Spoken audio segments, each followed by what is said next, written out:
The only two undefeated teams in SEC play. It's LSU and Texas A&M, but only one will remain that way come Saturday. Here to help us break down one of the biggest games of the weekend, we've got Glenn West from Go 24/7 and Carter Carrolls from Gig 'em 24/7. And guys, this is round 63 between these two teams, so they have faced each other many times. LSU does lead the overall series, and they won last year's meeting in Death Valley 42-30, but this one, it's in Aggie land, and Texas A&M is on a bit of a heater at home. They're on a 4-game winning streak versus AP top 10 teams in their building. So that is a pretty exciting stat line for them. But let's start with rewinding. Let's do a Week 8 checkup here. Maybe a little too close for comfort for A&M in a win against Mississippi State. So Carter, how are the Aggies using last week's performance to improve this Saturday? Yeah, I think it's hard not to be anything but glowingly positive about this A&M team with the 6-game winning streak, 4-0 in SEC play for the first time since 2016. But last week was a little bit of a step back after you crushed Missouri, you had a bye week, and you're playing arguably the worst team in the SEC at Mississippi State. And, winning on the road in the SEC, it's never easy. It's still an accomplishment, but I think maybe just that complete game. You saw the offense really start off hot. They scored on 5 of their 6 possessions. And then you saw some low points where, you had the 2 interceptions from Connor Wigman. You had, the drop from Cyrus Allen and a couple plays you wanted to have back. The defense didn't start very well. Gave up the opening touchdown drive, gave up 17 points in the first half. But then they finished really strong. So that's kind of been the talk with this team all year is can they put together a complete game? Even though they've won all these games, they haven't quite done that except in that Missouri game and maybe McNeese State. So against an LSU team this weekend that you got to play your best for all 4 quarters. And so I think last week it was a good week to be rusty, but you can't be rusty going into this one. Yeah, meanwhile, the LSU defense has shaved an entire touchdown off of its points allowed total from last season, and they're coming off a performance where they held Arkansas to just 10 points and 38 rushing yards. Glenn, why is this defense playing so well right now? Yeah, I think you're seeing the Blake Baker effect here in LSU's performances these last couple weeks, and why LSU was so aggressive in going after him. And I think it starts with the play of Whit Weeks. LSU's linebacker, second-year linebacker, has been outstanding these last couple weeks against Ole Miss and certainly against Arkansas. Made the play of possibly the year for this defense last weekend. Arkansas gets the ball with a chance to go down and drive and take the lead in the second half. He deflects a pass, intercepts it right at the goal line, and LSU's able to punch it in and go ahead by 2 scores right after that.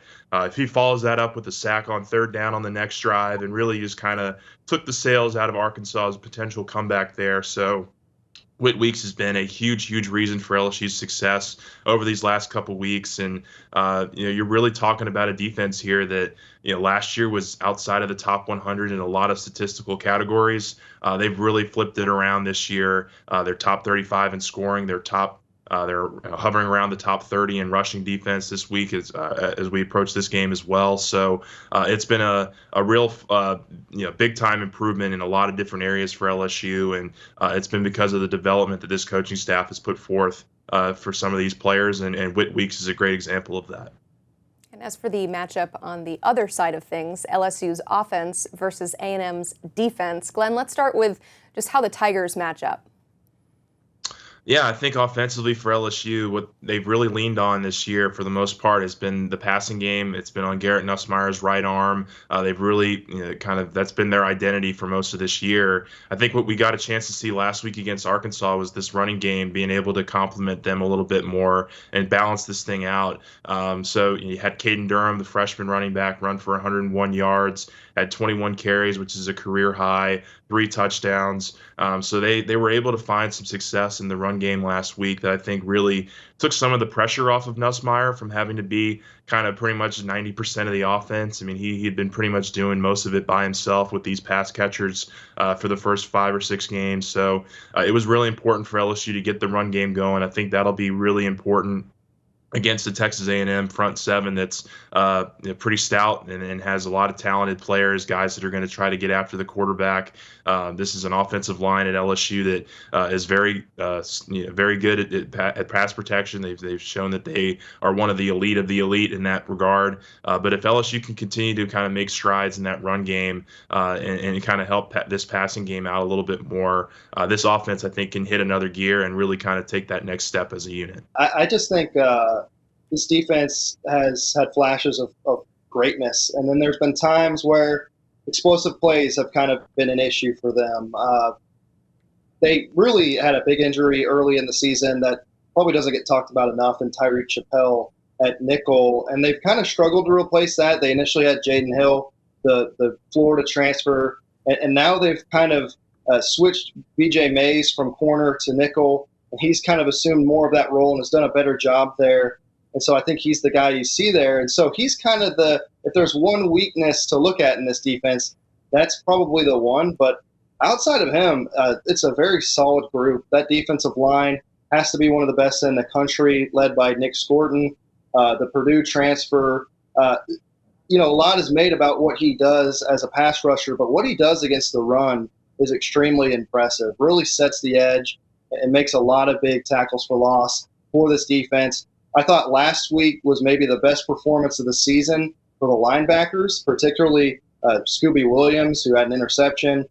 Torian York had a game-high 12 tackles. So a group that's playing great football, it's just every now and then they'll give up some big plays. So when you're going up against an LSU attack that, they protect the quarterback pretty well and they have a lot of big plays in the passing game, that will certainly be the focus. But Will Lee also is worth mentioning at cornerback.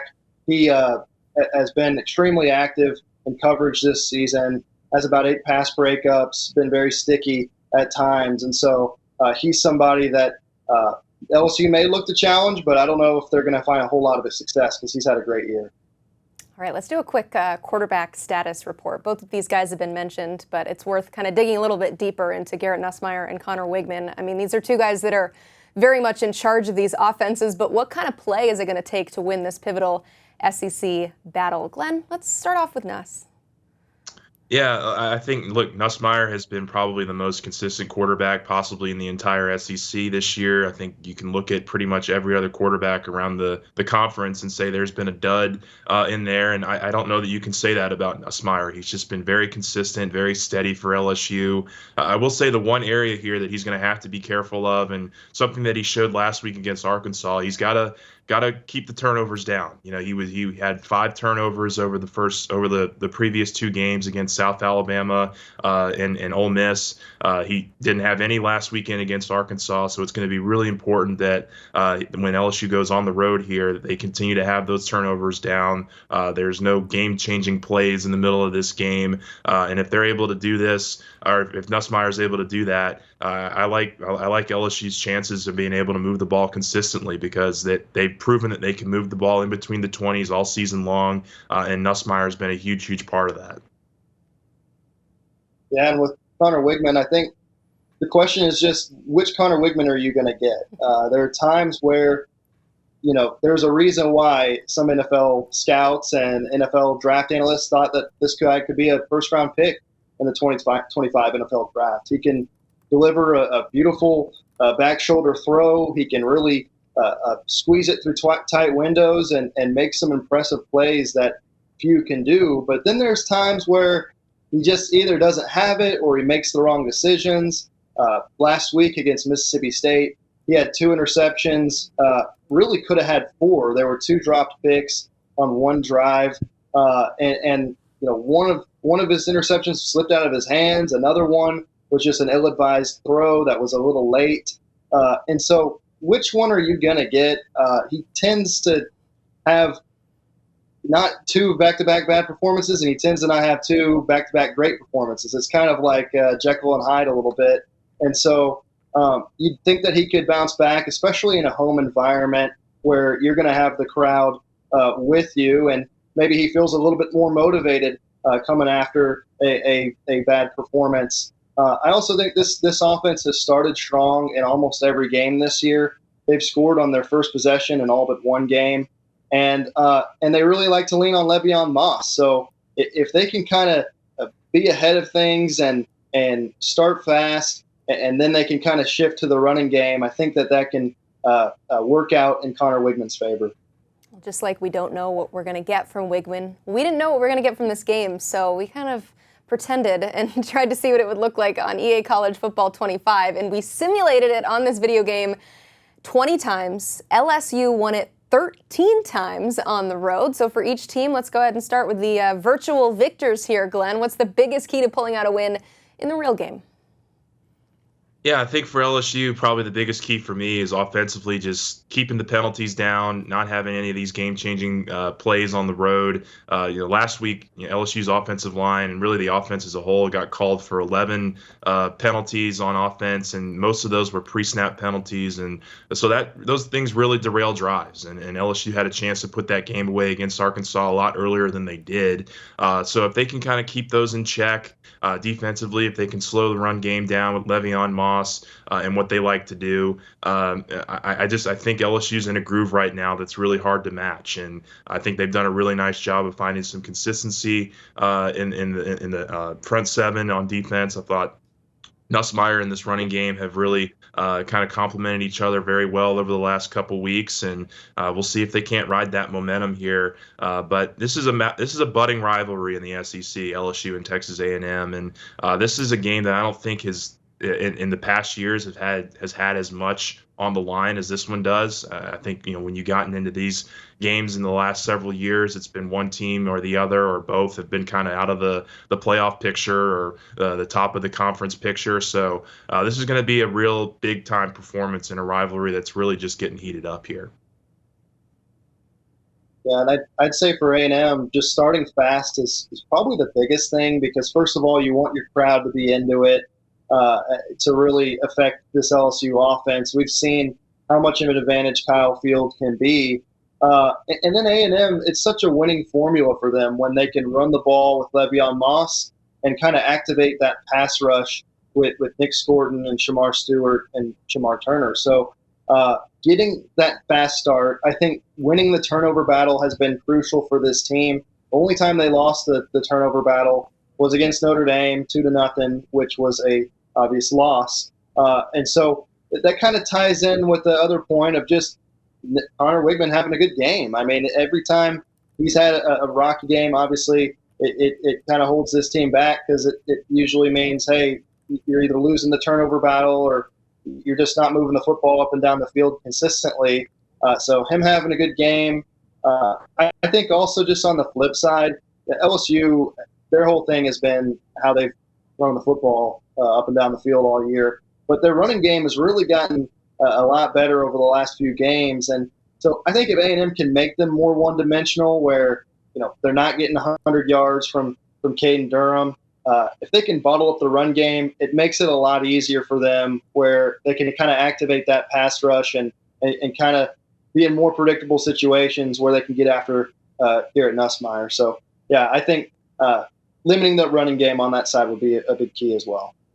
I love it. We'll see. Only one team will end up at the top of the SEC standings after this one. Looking forward to it. Thank you both so much for your great breakdowns. You can keep it locked in to Go 24/7 for all things LSU football, and Gig 'em 24/7 for everything you need to know about Texas A&M.